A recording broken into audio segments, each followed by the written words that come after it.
Bom,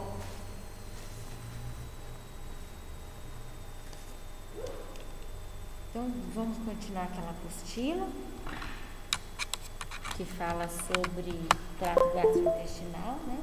A gente já falou sobre esôfago, estômago, retocolite, doença de Crohn, diarreia, constipação, né? E acho que eu parei aqui. Qual foi a última? Constipação. Tá. Então, a diverticulite, gente, é uma inflamação de pequenas bolsas formadas na parede e no revestimento do colo. Então, também é uma doença que principalmente atinge os divertículos, né? E os divertículos estão no cólon, né? Que é o intestino grosso. Então, olha só, para vocês terem uma noção geral, né? O intestino delgado, aí o intestino, o cólon ascendente, transverso, descendente, sigmoide, né? E reto. Esses divertículos, eles estão no intestino grosso, e aí o que acontece? Uma inflamação deles. Quando existe uma inflamação, fica vermelho, inchado, quente e dolorido, né? Então, e vários são os motivos que isso pode acontecer, tá? Isso aqui é uma foto mais aproximada, tá? Para vocês verem como os divertículos ficam aumentados. Isso pode acontecer tanto por bactérias ou outros irritantes que ficam retidos nos divertículos. Por exemplo, não sei se vocês já ouviram falar, os avós de vocês, talvez sua mãe mesmo fale: ai, você não vai tirar a semente do tomate? Não vai tirar a semente da uva, engolir a uva? Ai, é perigoso, né? Por quê? Porque realmente a fibra das sementes é a fibra insolúvel. Ela, né, a gente não consegue destruir essa fibra. E ela tem aquela capinha, né, que a gente não consegue abrir. Então, ela chega intacta muitas vezes no intestino. E aí, se ela entrar num divertículo e não conseguir sair, é um corpo estranho, pode inflamar essa região. Então, é por esse motivo, mas não é por isso que nunca mais a gente vai comer tomate, semente de uva, não. Porque o normal é, mesmo que entre nos divertículos, o movimento peristáltico tira. Só que pode ser, né, o normal é não acontecer isso, mas pode ser que aconteça, como tudo na vida, né? A fase aguda é uma fase bem difícil, como eu já disse para vocês, é uma fase de muita dor, de muito desconforto para o paciente. E é perigoso, inclusive, perfurar o intestino, porque pensa, se ele está inchado, dor, quente, a mucosa está esticada, né? A mucosa está muito fina. Então, pode acontecer de perfurar o intestino. Uma das coisas que a gente tem que evitar nessa fase é coisas de efeito laxante, porque vai aumentar o peristaltismo, então a dor vai ser maior. E eliminar partículas de alimentos paradas nas bolsas. A gente tem que fazer de tudo para que essas partículas não fiquem paradas, mas, né, talvez isso fuja um pouco da nossa... a gente pode tentar fazer isso, mas não quer dizer que vai sair, tá, do divertículo. E combater o sangramento. Então, esse aqui é o divertículo olhando de dentro, né? De dentro, olha, são buraquinhos que facilmente a gente pode entrar qualquer alimento. Quando a diverticulite também é uma doença como a retocolite, e que ela pode estar em fase remissiva ou não, né? Então, quando a pessoa, eu tenho diverticulite, mas eu tô aqui dando aula, tudo bem, então eu não tenho a diverticulite no momento, eu tenho a diverticulose. A diverticulite é a doença na fase aguda, quando deu uma inflamação rápida de um dia para o outro, você está com dor, não consegue comer, tem náusea, tem diarreia, tem vômito, tem muita dor mesmo. Quando existe a fase convalescente, que é a diverticulose, aí a gente pode pensar em aumentar o volume das fezes para prevenir a inflamação. Porém, na diverticulite, a gente tem que evitar as sementes em geral, né? A gente vai evitar a fibra insolúvel mesmo para esse paciente. A gente vai evitar, na verdade, que ele tenha um excesso de funcionamento intestinal. Então, a diverticulite no estágio inflamado, a dieta é líquida restrita. Veja bem, sabe aquela dieta do chá transparente, líquido transparente? Chá claro, suco coado, caldo da sopa, né? Uma dieta muito pouco nutritiva. Ah, professora, mas em vez de dar só caldo, chá e suco coado, eu posso colocar 2 vezes no dia uma dieta elementar? Pode, né? Aquela dieta elementar, ela está totalmente digerida e ela não vai formar resíduo e ela dá mais nutrientes. Tudo bem, pode dar. Evoluir a dieta gradativamente até chegar na dieta branda. Por que eu não coloquei dieta geral aqui? Porque a dieta geral já inclui todos os tipos de alimentos e fibras, né? E talvez a gente não chegue na geral, enquanto existir a diverticulite. A dieta deve ser hipolipídica para que evitar as contrações musculares e causar menos incômodo no paciente. Norma é tira o O daqui, tá? Norma hiperproteica, porque esse paciente tende a perder peso, e normoglicídica. Já na fase da diverticulose, a dieta tem que ser rica em fibra, em torno de 30 gramas por dia, a gente não vai fazer isso de um dia para o outro também. Mesmo assim, evitar sementes de tomate, uva e kiwi, porque é uma pessoa que já tem um histórico de diverticulite. Se ela não tem, gente, né, tudo bem, mas ela já tem, ela tem fases que isso acontece, então é melhor a gente não facilitar. E também dieta hipolipídica. Pensando na pirâmide agora, se for dar na fase da diverticulite, é líquida, restrita e vai evoluindo. Na diverticulose, a gente pode pensar na pirâmide rica em fibra, verdura, fruta, leite, carne, ovo, leguminosas, tá? A única coisa é que começou com algum sintoma, toma cuidado, né? Por exemplo, vai comer leguminosa. As leguminosas geralmente têm as peles, por exemplo, o grão de bico, a gente cozinha, aquilo lá também tem que ter muito cuidado na diverticulite, tá? Então, assim, viu que começou com dor, uma pessoa com histórico de diverticulite, vai para uma dieta já leve, tudo muito cozido, sem semente, sem trigo, né? Sem o farelo de trigo, que às vezes, sem linhaça, né? Porque muitas vezes é comum gergelim na comida, e é bem essas sementinhas, né, que podem ser o gatilho para diverticulite. Embora ela aconteça muito mais por bactérias, tá? Micro-organismos que se instalam nos divertículos. A síndrome do colo irritável, vocês já ouviram falar disso? Tem um outro nome, que é síndrome do intestino irritável, né? Não é uma inflamação, tá? Igual a diverticulite a retocolite a doença de Crohn mas a síndrome do intestino irritável não é uma inflamação.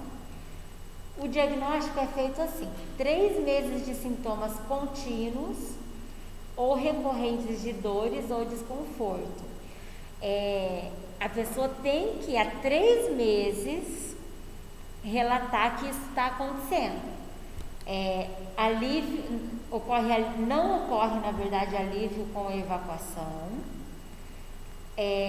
na síndrome, porém, quando a pessoa consegue evacuar, é um alívio para ela, mas não é o que costuma acontecer. A pessoa tem uma sensação de evacuação incompleta. Alteração na consistência das fezes nesses 3 meses, por exemplo, tem dias que a pessoa relata ter evacuação muito pastosa ou líquida.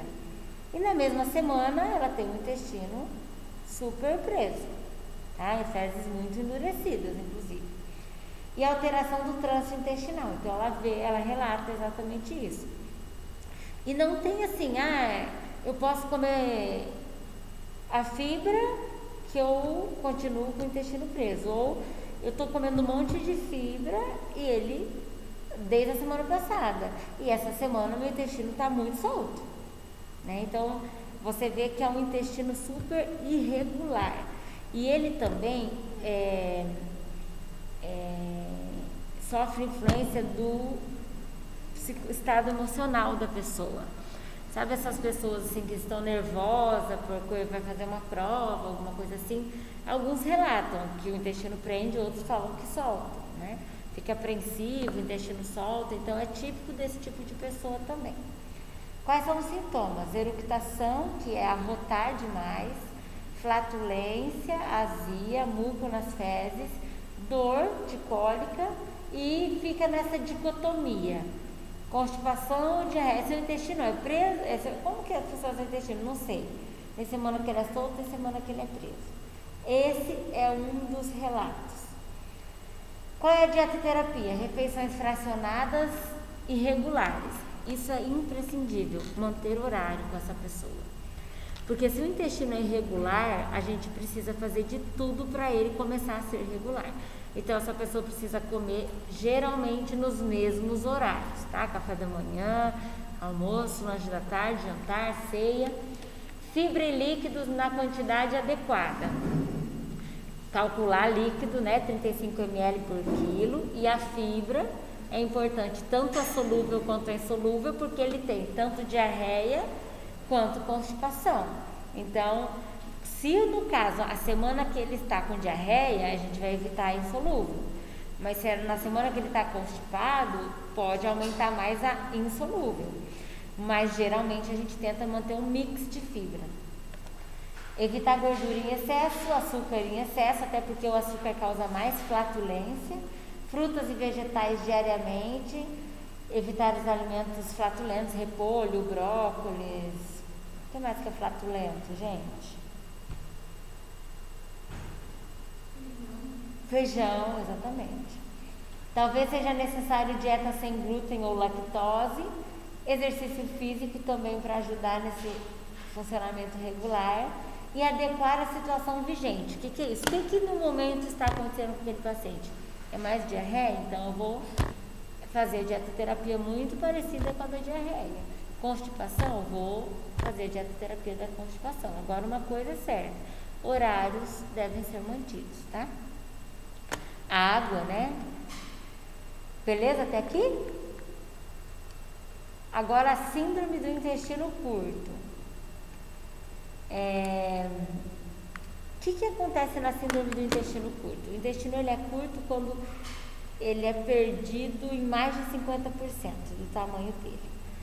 Geralmente o intestino mede quanto, gente? Vocês sabem?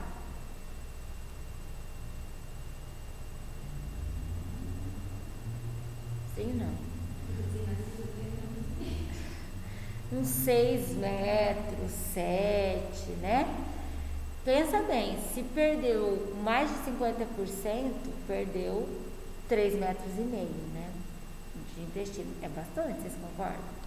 É 3,5 metros que estava acostumado a fazer digestão, dependendo do local. Tem duodeno, jejum no ilho. Digestão e absorção. Alguma coisa está sendo prejudicada aí. Vocês concordam?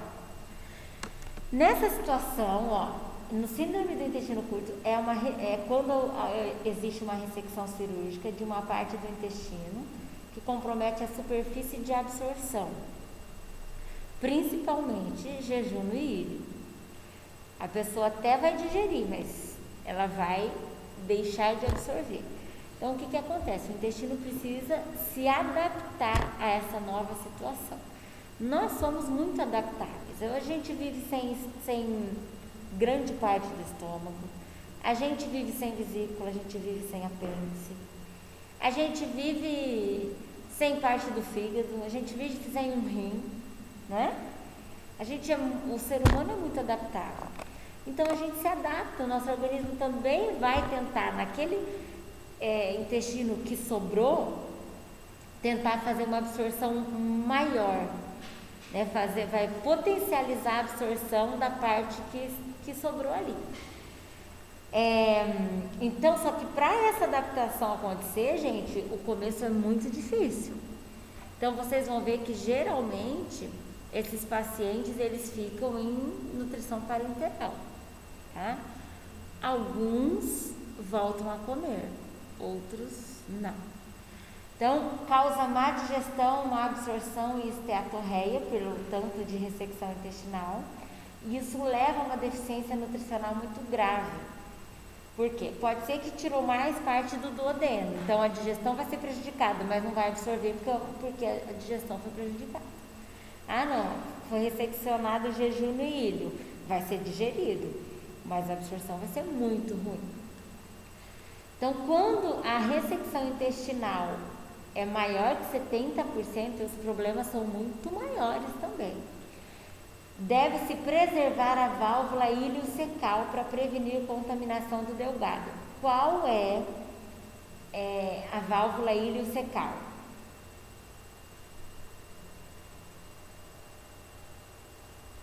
Qual que é? Aqui, ó.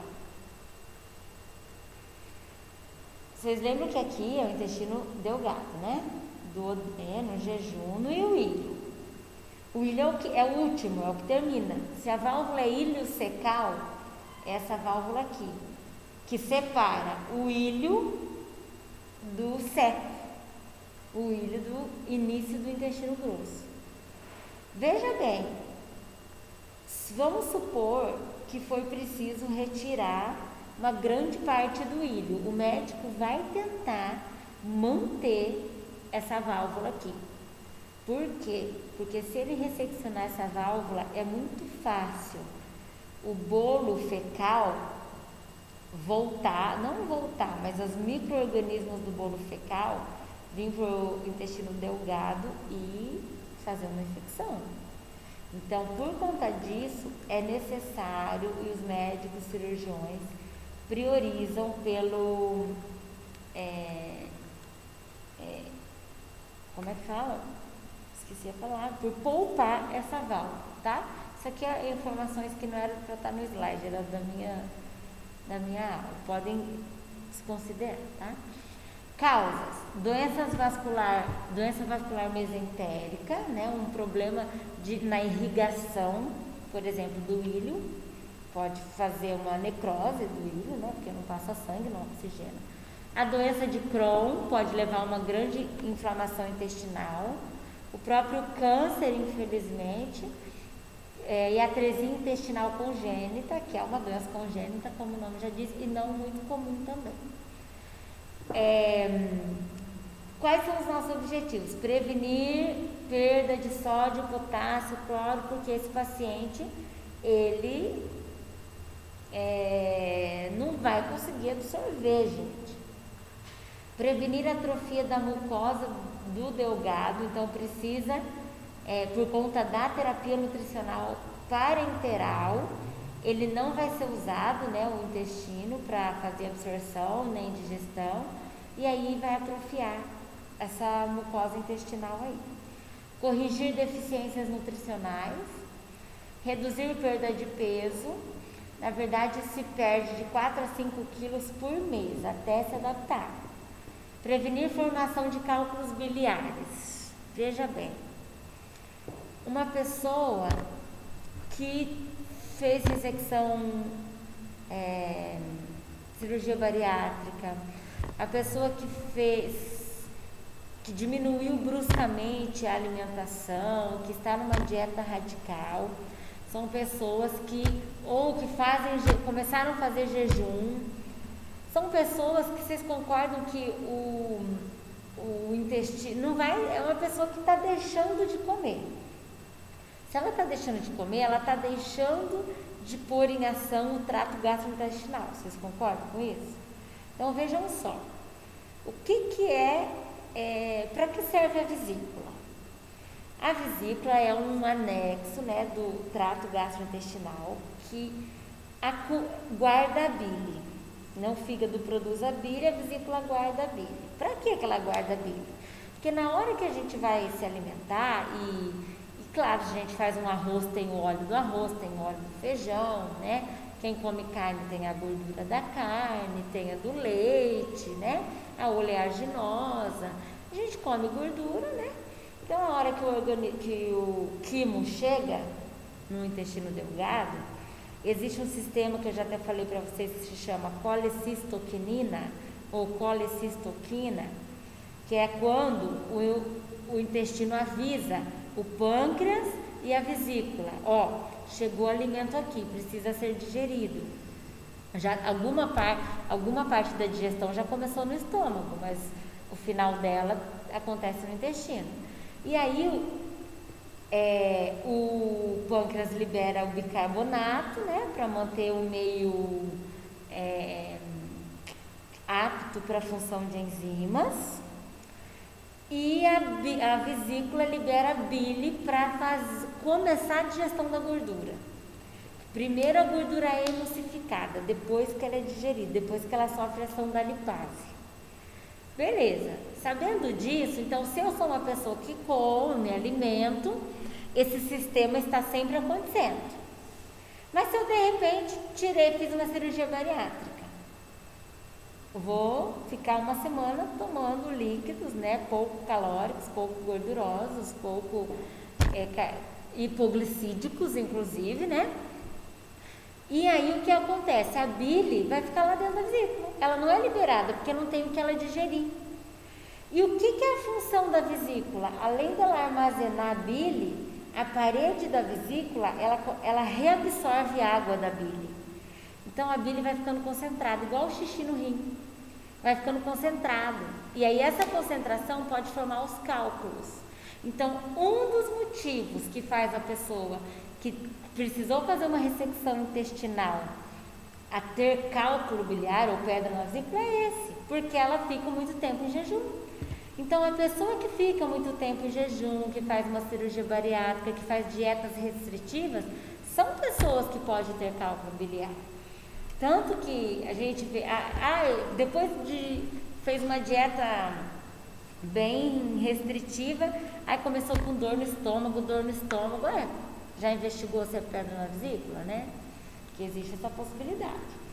Fora isso, reduzir sintomas de síndrome de dumping, que é o excesso calórico, né? Excesso de nutrientes no intestino, e melhorar a qualidade de vida do paciente. Fora isso, promover hipertrofia das vilosidades intestinais, porque na verdade a dietoterapia precisa pensar em fazer hipertrofia, porque como ele está em nutrição parenteral, não está sendo usado, a tendência é atrofiar. E a presença de alguns nutrientes no lumen intestinal melhora a resposta adaptativa do intestino que sobrou. Então é importante, se a gente conseguir alimentar esse paciente, nem que for numa dieta elementar, vamos já ir alimentando para evitar essa atrofia. Então, na fase inicial, que é uma fase de 1 a 3 semanas, o paciente tem muita diarreia. Cerca de 2.000 ml de diarreia por dia. Se ao final desse período a diarreia continuar maior que 2 litros, nutrição parenteral para o resto da vida, ou seja, o organismo dele não conseguiu se adaptar. Então, ele vai ter que ficar com parenteral. Mas se no decorrer dessa semana, desse período, existir uma diminuição desse volume de diarreia, aí o prognóstico é um pouco melhor com relação à alimentação. Então, a diarreia é bastante, a nutrição parenteral é iniciada na primeira fase, tá? Síndrome do intestino curto, a gente faz nutrição parenteral mesmo, até que a adaptação desse paciente. Soluções com glutamina devem ser utilizadas contra a atrofia intestinal, porque a glutamina dá energia rápida. Então, os enterócitos são células de proliferação rápida e que se beneficiam da glutamina. Então, mas a glutamina mesmo é um aminoácido. né? Então, e não é assim, vamos dar carne para a pessoa, né, que tem glutamina, não. É dar o aminoácido mesmo, para ela poder conseguir, para essa glutamina lá no intestino conseguir ajudar na proliferação celular, tá? Dos enterócitos. Ela é uma maior fonte de combustível para os enterócitos, participa da síntese de ácidos nucleicos e proliferação celular, ou seja, ela estimula o crescimento intestinal, por isso de fornecer a glutamina via oral, tá, para esse paciente. Mas ele está em coma, então provavelmente ele está com uma sondinha, inclusive, então passa a glutamina na sondinha uma vez no dia, né? Pode começar com 5 gramas, depois 10, mas para manter essa revitalização intestinal. A segunda fase da síndrome do intestino curto é de 3 semanas até 2 meses. A diarreia já tem que estar diminuída, já existe um início de adaptação intestinal, a parenteral já começa a ser reduzida e a gente já pode começar a alimentar o paciente. Ou nutrição enteral ou por via oral, tudo vai depender da situação dele. Se for nutrição enteral, eu vou progredir lentamente, gente, não é porque ele estava com parenteral que eu vou dar no primeiro dia já 1.500 calorias, não. Eu comecei do zero, ele estava recebendo pela via endovenosa. Agora que eu vou começar a usar o trato gastrointestinal dele, eu vou começar com uma dieta semi-elementar ou elementar, em pequeno volume e bem devagarzinho, tá? Pode inclusive ser pode não, né? Deve ser uma infusão lenta e contínua. Quantas calorias? De 40 a 60 calorias por quilo, quase mais que o atleta. Olha para vocês verem como esse paciente precisa recuperar peso. E a proteína de 1,2 a 1,5 grama por quilo. Se a perda de peso for de 1 quilo por semana ou diarreia maior que 600 ml, volta a dar nutrição parenteral, tá? Porque depois de 1 mês, isso aqui já não é mais para acontecer, não é mais para ele ficar perdendo peso. Depois com 2 meses, ele já tem que estar com, nem que ele não ganhe, mas ele tem que deixar de ter perdido.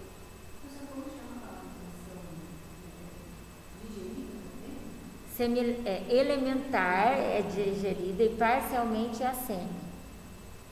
Ou é oligomérica, né? Oligomérica não, monomérica é a digerida e oligo é a parcialmente digerida. A terceira fase é de 3 meses até 2 anos depois da ressecção. Aí que se inicia uma adaptação completa, a nutrição enteral já é bem tolerada, se for via oral também é bem tolerada. A nutrição oral, quando ela é iniciada, também deve ser lentamente, não é assim, o dia inteiro a gente vai dar uma dieta já rica em fibra. Não, gente, a gente também começa via oral com uma dieta elementar, depois semi, até uma dieta polimérica. Com essas características aqui, 60 de carboidrato, 20 de proteína e 20 de lipídio. Pode haver, na verdade vai haver necessidade de suplementação de zinco, potássio, magnésio, cálcio, manganês, ferro, vitamina C, selênio e complexo B. Dieta pobre em lactose por conta da atrofia intestinal, por conta da redução de lactase. Líquido nunca junto com as refeições, sempre entre as refeições. E se houver diarreia osmótica, vocês lembram que a gente falou disso, né? Reduzir carboidrato simples e gordura. E pode ser que ele esteja consumindo uma grande quantidade calórica também. Temos que ficar atentos. Pode-se tentar introduzir alimentos à medida que o paciente tolere. O que é um paciente tolerar? Ele não ter diarreia, ele não ter náusea, ele não ter vômito, ele não ter distensão abdominal. Isso é tolerar. Agora, comeu, vomitou? Não tolerou. Comeu, tem diarreia? Não tolerou. Comeu, ficou nauseado, né? Vamos devagar. Vamos começar por alimentos. Vocês vão começar pela líquida restrita, depois a líquida completa, mas vocês não vão para a líquida completa da leite, né? A gente pode dar o suco coado, por exemplo, mas não precisa mais ser o suco transparente. A gente pode usar uma peneira um pouco mais, uns furos maiores. A gente pode comprar um suplemento de sabor gostoso, sem lactose, para dar para esse paciente, né? Que já tem carboidrato, proteína, lipídio, vitamina, mineral. Eu posso usar um leite vegetal, com certeza, só cuidado, porque ele também pode ser rico em lipídio, então a gente tem que começar com pequena quantidade, nunca, né? Não adoçar nada, né? Porque o açúcar pode dar síndrome de Dumping nesse paciente. Então a gente tem que fazer uma dieta fracionadinha lá de 2 em 2 horas, certo? Pensando sempre numa digestão fácil. Saiu da dieta líquida, né? Vamos para leve, sopa, torrada, chá, suco, certo? Não vai dar ainda pra gente dar um bolo, uma cuca de banana ainda para esse paciente. A menos que a gente faça ela com pouco açúcar, só com a banana mesmo, e não use o óleo, tá? Pode-se tentar a adaptação ocorre com o passar do tempo. Nem todos os pacientes atingem essa fase, gente. Quem não atinge essa fase é aquele paciente que vai ficar com a parenteral. Por quê? Quando começa a dar comida, é um paciente que está sempre com diarreia, e quando começa a dar comida ele não tolera. E aí, infelizmente, tem casos raros, mas tem que ficam com a parenteral. Aí a qualidade de vida fica super ruim, aí vive com a parenteral, é um acesso venoso, a manipulação da parenteral também é bastante, pode dar uma infecção, então é um paciente que acaba tendo uma qualidade de vida ruim, tá? Fora que o motivo que fez ele resseccionar o intestino, né? Que ele não foi lá e resseccionou porque ele quis. Alguma coisa já não estava boa, né? Então, assim, não é um paciente que vive muito feliz, né? Por isso a gente tem que, quando ele relata alimentos que ele gosta, vamos tentar manter o alimento que ele gosta nessa fase. A gente pode mudar a qualidade do alimento, mas assim, não dá pra gente sair proibindo, né? Não isso, calma aí. Essa pessoa perdeu a saúde, sofre uma cirurgia grande, não come faz 2 meses, aí quando começa a comer é tudo não, né? Então a gente tem que tomar bastante cuidado com isso. E as orientações que a gente pode fazer para esses pacientes, porque eles têm muita diarreia, porque eles acabam tendo uma digestão ruim e absorção ruim também. Dietas fracionadas, mastigar muito bem, consumir água, líquidos na temperatura ambiente, o quente faz a diarreia aumentar e o gelado também. Evitar bebidas carbonatadas e alcoólicas, que são os refrigerantes, à base de cola principalmente. Evitar alimentos que aumentem o peristaltismo, né? Fibra insolúvel, por exemplo. Evitar alimentos com potencial para produzir gases, os flatulentos. Preferir alimentos que tenham valor nutritivo. Né? Para que a gente vai dar um chá? Vamos falar. Tudo bem eu dar um chá, mas para que eu vou dar um chá se eu posso dar uma bebida um pouco mais nutritiva? Eu preciso recuperar peso desse paciente, né? Eu posso fazer um chá com leite vegetal, fica igual leite com chá, porque a pessoa gosta daquele sabor do chá, tudo bem, mas ele vai ter mais nutrientes do que um chá mesmo, né? O chá, na verdade, não vai dar nada de energia, né, gente? Ele pode dar alguns antioxidantes, nem todos, inclusive, mas a gente, no momento, um paciente que precisa consumir 60 calorias por quilo, né, a gente tem que otimizar bem os alimentos.